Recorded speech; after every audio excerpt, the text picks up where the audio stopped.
आदरणीय प्रधानमंत्री जी, भारतीय जनता पार्टी के माननीय राष्ट्रीय अध्यक्ष श्री जगत प्रकाश नड्डा जी, भारतीय जनता पार्टी संसदीय बोर्ड के सभी सम्मानित सदस्यगण, देश के अलग अलग राज्यों से आए हुए भारतीय जनता पार्टी के सभी माननीय मुख्यमंत्रीगण, उप मुख्यमंत्रीगण, केंद्रीय मंत्रिमंडल के सभी माननीय मंत्रीगण, राष्ट्रीय परिषद से जुड़े हुए हमारे सभी देश भर से आए हुए बहनों और भाइयों, माननीय रक्षा मंत्री जी ने विकसित भारत, मोदी की गारंटी से संबंधित जो राजनीतिक प्रस्ताव भारतीय जनता पार्टी के इस राष्ट्रीय महाधिवेशन में प्रस्तुत किया है, जिसका अनुमोदन माननीय वित्त मंत्री श्रीमती निर्मला सीतारमण जी ने यहां पर किया है, मैं भी इस प्रस्ताव के अनुमोदन के लिए यहां पर खड़ा हुआ हूं। हम सब जानते हैं, पिछले 10 वर्षों में पूरे भारत ने 140 करोड़ की आबादी ने एक नए भारत का दर्शन किया है।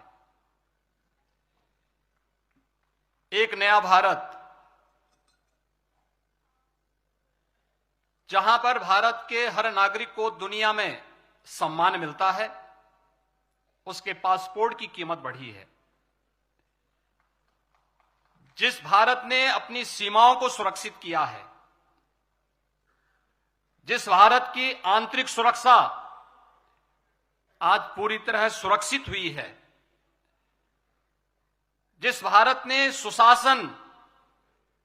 का स्वाद आजादी के बाद पहली बार जिस भारत में हर तबके को देखने को मिला है और गरीब कल्याण योजनाओं का लाभ बिना भेदभाव के, न जाति, न मत, न क्षेत्र, न भाषा, हर व्यक्ति को, वह गांव का हो, वह गरीब हो, किसान हो, नौजवान हो, महिलाएं हो, युवा हो, समाज के हर तबके को जिस रूप में पिछले 10 वर्षों में इन योजनाओं का लाभ मिला, वह अभूतपूर्व है, अभिनंदनीय है। और भारतीय जनता पार्टी के इस राष्ट्रीय महाधिवेशन के अवसर पर एक भारत श्रेष्ठ भारत का दर्शन कराने वाले आदरणीय प्रधानमंत्री जी का हम सब हृदय से अभिनंदन करते हैं, स्वागत करते हैं।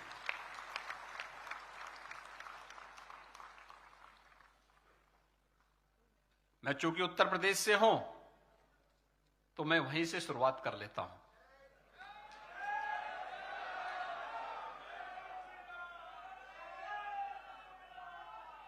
बहनों और भाइयों,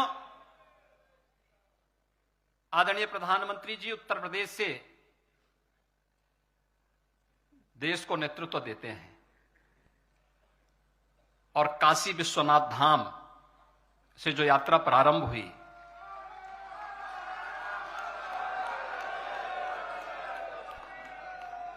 आज अयोध्या में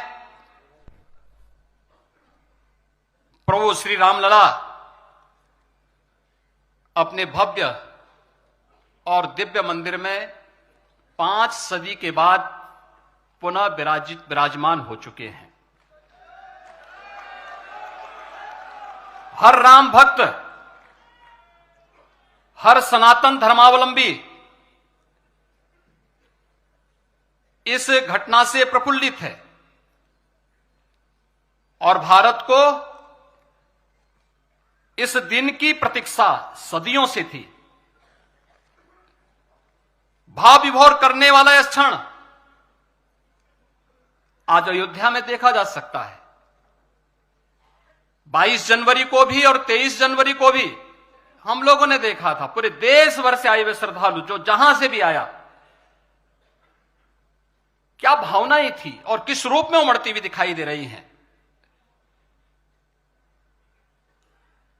दर्जनों पीढ़ियां चली गईं, एक ही कामना के साथ, एक ही तमन्ना थी कि अयोध्या में प्रभु फिर से अपने मंदिर में विराजमान हो जाए, उसका भव्य मंदिर बन जाए।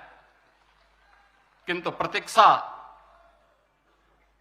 और संघर्ष निरंतर जारी रहा।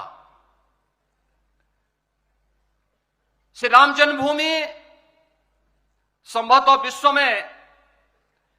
ऐसा एक अनोखा प्रकरण रहा है जहां बहुसंख्यक समाज को अपने ही आराध्य के लिए उनकी जन्मस्थली पर मंदिर निर्माण के लिए सदियों तक प्रतीक्षा करनी पड़ी, संघर्ष करना पड़ा, हर स्तर पर इस लड़ाई को लड़ने के लिए तैयार होना पड़ा। संतों के स्तर पर बैरागियों ने, पुजारियों ने, नागाओं ने, निहंगों ने, बुद्धिजीवियों ने, राजनेताओं ने, वनवासियों ने और समाज के हर तबके ने जाति पाति, विचार दर्शन, पूजा पद्धति से ऊपर उठ करके राम काज के लिए अपने आप को उत्सर्ग किया और अंततः वह शुभ अवसर आ ही गया जब कोटि कोटि सनातनी आस्थावानों के त्याग और तप को पूर्णता प्राप्त हुई। आज हर श्रद्धालु की आत्मा प्रफुल्लित है और इस बात से भी पूर्वजों की साधना को सिद्धि में बदलने के लिए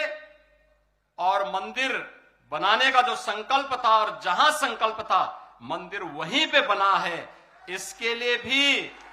भारतीय जनता पार्टी का यह राष्ट्रीय महाधिवेशन अपने यशस्वी प्रधानमंत्री जी का हृदय से अभिनंदन करता है, उनका स्वागत करता और आभार व्यक्त करता है। पिछले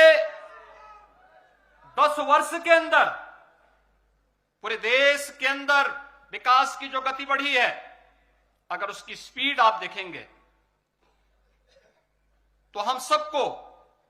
बहुत एक नए आत्मविश्वास के साथ भरता है। हम सब जानते हैं यहां पे स्टार्टअप की बात पहले से आई थी। आज पूरे देश के अंदर हम सब देखते हैं कि जो देश के अंदर पहले जिनकी संख्या बामुश्किल सैकड़ों में थी, आज 1,20,000 से अधिक स्टार्टअप भारत के अंदर है। यही नहीं, भारत के अंदर माननीय वित्त मंत्री जी ने बताया कि जो भारत 2014 में दुनिया की 10वीं बड़ी अर्थव्यवस्था माना जाता था और ये माना जाता था कि भारत का कोई स्थान नहीं, आज दुनिया की 5वीं बड़ी अर्थव्यवस्था के रूप में तो भारत है ही, प्रति व्यक्ति आय को भी भारत दुगना करने में सफल हुआ है। रेलवे के इंफ्रास्ट्रक्चर को लेकर के जो कार्य हुआ, रेलवे लाइन देश के अंदर इस दौरान जिस रूप में बढ़ाने का कार्य हुआ, वह 22,000 किलोमीटर जो थी वह 10 वर्ष में बढ़कर के 55,198 किलोमीटर की हुई और वंदे भारत और अमृत भारत जैसी ट्रेनें आज भारत को वर्ल्ड क्लास पब्लिक ट्रांसपोर्ट की एक बेहतरीन सुविधा के रूप में हम सबको मिली है। आज भारत के अंदर सड़कों के निर्माण के रूप में अगर आप देखेंगे, हाईवे आज जिस गति से बढ़ रहे हैं, जो पहले 60 से 65 किलोमीटर प्रतिदिन की भी जिनकी रफ्तार नहीं थी, आज 130 किलोमीटर पर डे के हिसाब से भारतीय जनता पार्टी की प्रधानमंत्री मोदी जी के नेतृत्व की सरकार ने पिछले 10 वर्ष में इस स्पीड को आगे बढ़ाने का कार्य किया। और देश के अंदर न केवल इंफ्रास्ट्रक्चर के लिए 7 एम्स से बढ़कर के 22 एम्स होना, आईएम 13 से बढ़कर के 20 होना, आईआईटीज की संख्या 16 से बढ़कर के 23 होना और मेडिकल कॉलेजेस की संख्या 387 से बढ़कर के 660 होना, यह नए भारत की तस्वीर कह रहा है जो केवल बोलता नहीं है बल्कि करके दिखाता है। और यह संभव हुआ है प्रधानमंत्री मोदी जी के विजनरी और यशस्वी नेतृत्व में। अगर हम किसान देश के अंदर गरीब कल्याण की बात देखें पिछले 10 वर्ष के अंदर 12 करोड़ किसानों को प्रधानमंत्री किसान सम्मान निधि के माध्यम से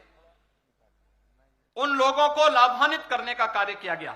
प्रधानमंत्री आवास योजना के माध्यम से 4 करोड़ गरीबों को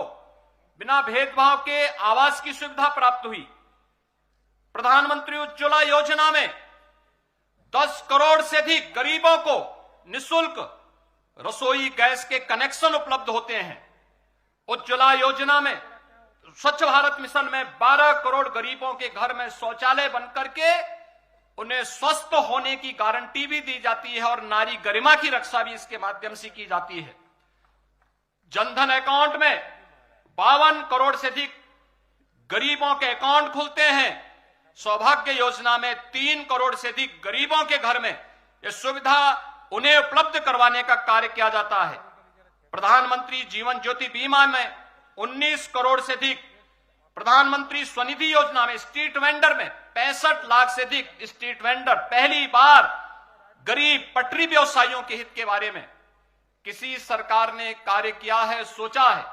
और उसको प्रभावी ढंग से लागू करने का कार्य किया है। यह प्रधानमंत्री मोदी जी के यशस्वी नेतृत्व में यह संभव हो पाया है कि आज 65 लाख से अधिक स्ट्रीट वेंडर इस योजना का लाभ ले पा रहा है। अटल पेंशन योजना में 6 करोड़, मातृ वंदना योजना में लगभग 4 करोड़ और पीएम स्वामित्व योजना में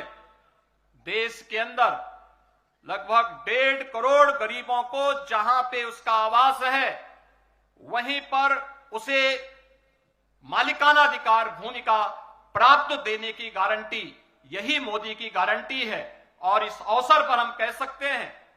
कि 10 वर्ष अंत्योदय से एक विकसित अर्थव्यवस्था तक, इंफ्रास्ट्रक्चर से ईज ऑफ लिविंग तक, ईज ऑफ डूइंग बिजनेस से निवेश के ड्रीम डेस्टिनेशन तक, कृषि और किसान कल्याण से लेकर के गरीब कल्याण तक, आस्था से आजीविका तक, शिक्षा एवं स्वास्थ्य से स्वावलंबन तक और अपनी विरासत की प्रतीक भारतीय संस्कृति को देश की समृद्धि के उच्च सोपान तक पहुंचाने के विकसित भारत की इस परिकल्पना को साकार करना, यह मोदी गारंटी से ही संभव हो पाएगा और मोदी गारंटी ही विकसित भारत की गारंटी बन सकती है। इस विश्वास के साथ 2024 में जब हम सब 2024 के चुनाव के पूर्व हम जा रहे हैं तो एक बार फिर से मोदी सरकार के संकल्प के साथ जब भारतीय जनता पार्टी का राष्ट्रीय महाधिवेशन यहां पर एकत्र हुआ है, इस अवसर पर हम विश्वास के साथ कह सकते हैं कि 2024 में एक बार फिर से आदरणीय प्रधानमंत्री मोदी जी के नेतृत्व में तीसरी बार भारतीय जनता पार्टी